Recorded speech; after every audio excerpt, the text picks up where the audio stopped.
Hello friend, आज हम लोग pair of linear equation and two variable का पार्ट 7 वीडियो करने वाले हैं। इस वीडियो में आज हम सीखेंगे क्रॉस मल्टीप्लिकेशन मेथड से कैसे पेयर ऑफ लीनियर इक्वेशन को सॉल्व किया जाता है। तो अगर आपने एलिमिनेशन मेथड और सब्स्टिट्यूशन मेथड और ग्राफिकल मेथड नहीं देखा है तो इसके पीछे वाले वीडियो में जाइए, पार्ट 6, पार्ट 5 और पार्ट 4 में जाकर अवश्य देखिए। ठीक है, तो आइए आज क्रॉस मल्टीप्लिकेशन मेथड सीखते हैं। तो इससे पहले कुछ एग्जाम्पल पहले ले लेते हैं, एग्जाम्पल के सहायता से आपको सिखाएंगे। तो एग्जाम्पल लिए जैसे में है 3x + 2y is equal to 5 है, और एक ले लेते हैं 4x + 3y is equal to 7। देख रहे हैं आप, मैंने आपको एक एग्जांपल दे दिया पेयर ऑफ लीनियर इक्वेशन का। 3x + 2y बराबर 5 और 4x + 3y बराबर 7। ये दोनों हमारे पेयर ऑफ लीनियर इक्वेशन है। तो इसको हमको सॉल्व करना है बाई क्रॉस मल्टीप्लिकेशन मेथड। तो कैसे सॉल्व करेंगे बस आपको यही देखना है। तो देखिए, इसको सॉल्व करने से पहले जब भी क्रॉस मल्टीप्लिकेशन मेथड से सॉल्व करना हो तो बराबर को जो उधर साइड है उसको पहले इस साइड लाएंगे, मतलब सारे टर्म को लेफ्ट साइड में लाएंगे, समझ रहे हैं ना। तो मतलब 3x + 2y जो है और 5 उधर है तो पहले इसको इधर लाएंगे तो -5 हो जाएगा, क्योंकि बिकॉज उधर +5 है तो इधर आके हो जाएगा -5 और बराबर में ला देंगे 0, समझ रहे हैं ना। मतलब कि जो भी राइट साइड में उसको पहले लेफ्ट में ला देंगे, उसी तरह इसको भी करेंगे। दूसरा वाले इक्वेशन को भी 3/7 उस साइड है तो इसको भी इस साइड लाकर -5 में आते हैं बराबर 0। मतलब जो भी राइट साइड है सबको हम लेफ्ट साइड में लाएंगे, उसके बाद हम स्टार्ट करेंगे सोल्यूशन। ठीक है, तो यहाँ तक समझ गए हैं, पहले हम लिख दिए। अब देखिए क्रॉस मल्टीप्लिकेशन मेथड से सॉल्व कैसे करते हैं। अब क्रॉस मल्टीप्लिकेशन मेथड से सॉल्व करने के लिए सबसे पहले आपको क्या करना पड़ेगा, पहले एक्स वाला टर्म को लिखिए। देखिए हम जैसे करते हैं बस आपको ऐसे लिखना है। अब एक से लिखेंगे पहले एक्स और बेटा में लिख देंगे कुछ। ठीक है, बेटा में क्या लिखेंगे अब उसको देखना है। जैसे हम एक्स वाला लिखे ना तो एक्स वाला को बंद कर दीजिए, मतलब एक्स वाला को ऐसे आप हाथ से बंद कर दीजिए। ठीक है, और एक से थोड़ा आगे बढ़ जाइए। तो एक से थोड़ा आगे बढ़िएगा तो वाई के कोफिशिएंट में और इससे तिहा तिरछी ऐसे आपको क्रॉस मल्टीप्लाई करना है, समझ रहे हैं। तो एक्स वाला को ऊपर में लिए तो एक से आगे बढ़ जाइए, मतलब यहाँ कितना है 2, इसका कोफिशिएंट इक्वल लेना है। ठीक है, तो +2 और इंटू -7, तो यहाँ कितना लेंगे +2 और इंटू -7। ठीक है, और बीच में माइनस का साइन हम खुद से देंगे, समझ रहे हैं। मतलब एक 16 को लिए और फिर इससे आगे बढ़कर ये दोनों को क्रॉस मल्टीप्लाई किया माइनस, फिर ये दोनों को क्रॉस मल्टीप्लाई करेंगे। ठीक है, मतलब क्रॉस मल्टीप्लाई इस तरह से करेंगे। इसको भी बंद कर देंगे क्योंकि एक 16 को लिए हैं तो एक के आगे बढ़ गए तो 2 × -1 कर दिए और फिर माइनस खुद से देते हैं। ठीक है, फिर 2 × -1 किया तो अब इसको में इसको से करेंगे, इसको में इसको से, मतलब +3 × -5 +3 × -5 इस तरह से मल्टीप्लाई करेंगे, समझ रहे बात को। अब बराबर में फिर लिखेंगे वाई वाला को, तो वाई लिखिए और फिर कीजिए बटा। ठीक है, तो वाई लिखिए तो वाई को अब की बार बंद कर देंगे, तो वाई वाला को बंद कर देंगे।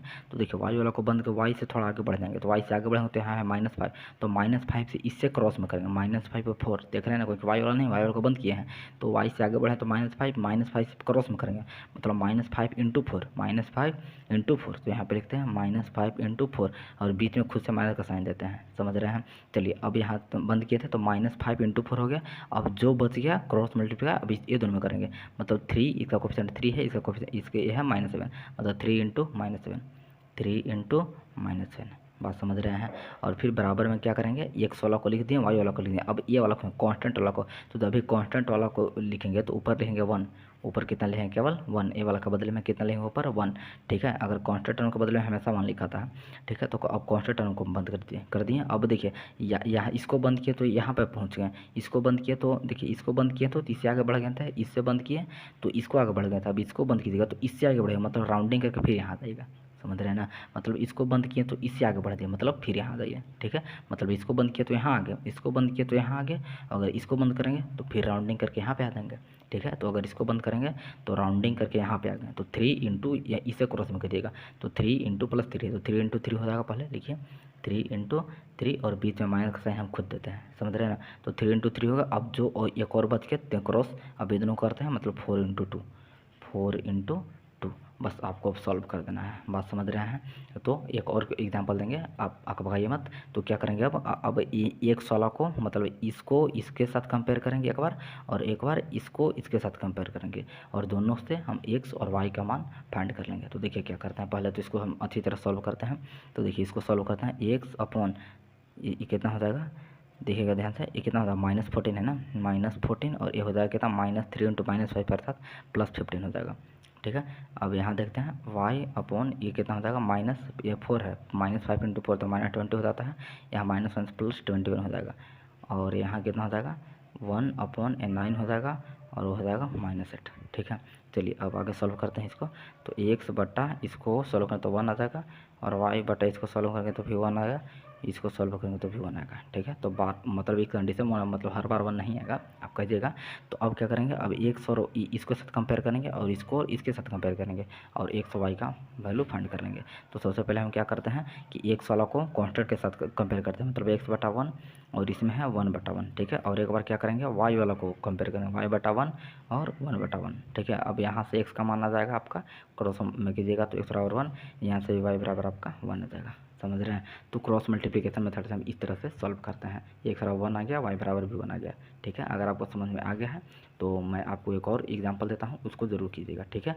और ध्यान से देखिए अगर समझ में नहीं आया तो, ठीक है।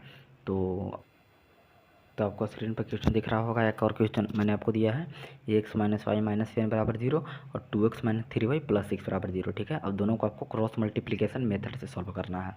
तो देखिए फिर वही तरीका अपनाएंगे। तो देखिए क्या करेंगे, पहले अब बस आप ध्यान से यहाँ अपने माइंड को एकाग्र कीजिए, उसके बाद आपको सारा बात समझ में आ जाएगा, ठीक है।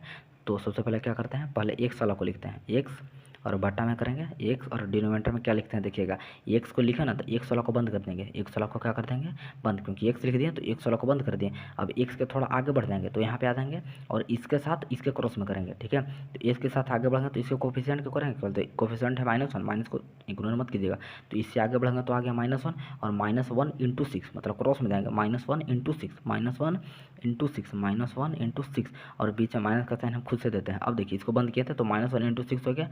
अब ये दोनों हो गया तो दोनों ये दोनों बच गया, अब ये दोनों में करते हैं तो -7 है, यहाँ पे -3 तो -7 × -3, -7 × -3, आप समझ रहे हैं ना। ये वाला माइनस हम खुद से दिए हैं बीच में, ठीक है। और ये दोनों को क्रॉस मल्टीप्लाई फिर बाद में किया है।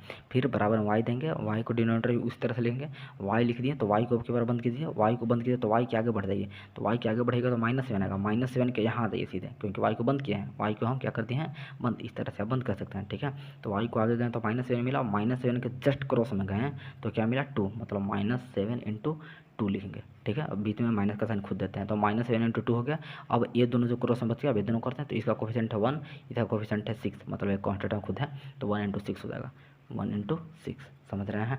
चलिए अब बराबर में x वाला हो गया, y वाला हो गया, तो कांस्टेंट वाला करना तो कांस्टेंट वाला को बंद किया, तो कांस्टेंट वाला में हमेशा ऊपर 1 लिखते हैं, तो पता है आपको, कांस्टेंट वाला ऊपर 1। अब कांस्टेंट वाला को बंद कीजिए तो देखिए यहाँ गए तो यहाँ बंद किए, इसके आगे बढ़ के यहाँ आ गया, इसको बंद किया तो इसके आगे बढ़ के यहाँ आ गया। अब इसको बंद करेंगे तो इसको आगे बढ़ के फिर राउंड अप करके यहाँ आ जाएंगे, ठीक है।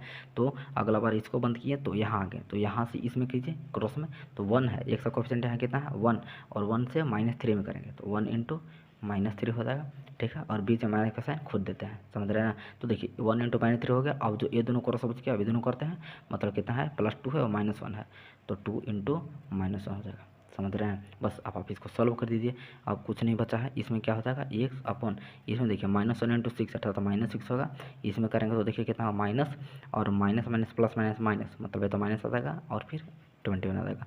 और यहाँ पे कितना आ जाएगा y/, -7 × 2 -14 और यहाँ पे आ जाएगा -6, यहाँ पे कितना आ जाएगा 1/, यह हो जाएगा -3 और हो जाएगा +2, समझ रहे हैं बात को। बस आप सॉल्व कर दीजिए। तो इसको x वाला को पहले कीजिए, कितना आएगा -27 आएगा, यहाँ पे y/-20 आएगा, यहाँ पे 1/-1 आ जाएगा, ठीक है। सॉल्व कर लेते हैं ना। बस अब आपको क्या करना है कि x वाला को एक बार इसके साथ करना है कंपेयर और इसको इसके साथ, बस यहाँ से x का मान निकलेगा, यहाँ से y का मान निकलेगा। तो पहले इसको साथ करते हैं, देखिए कितना आता है x/-27 है, वहाँ से 1/-1 है, ठीक है। एक बार y वाला करते हैं, y/-20 है और 1/-1 है, ठीक है। बस कीजिए, तो यहाँ से कीजिए क्रॉस मल्टीप्लाई, तो -1 तो पहले आप काट दे सकते हैं, ठीक है। तो यहाँ से x बराबर आपका 27 आ जाएगा और यहाँ से -1 काट देंगे तो y बराबर आपका 20 आ जाएगा, ठीक है।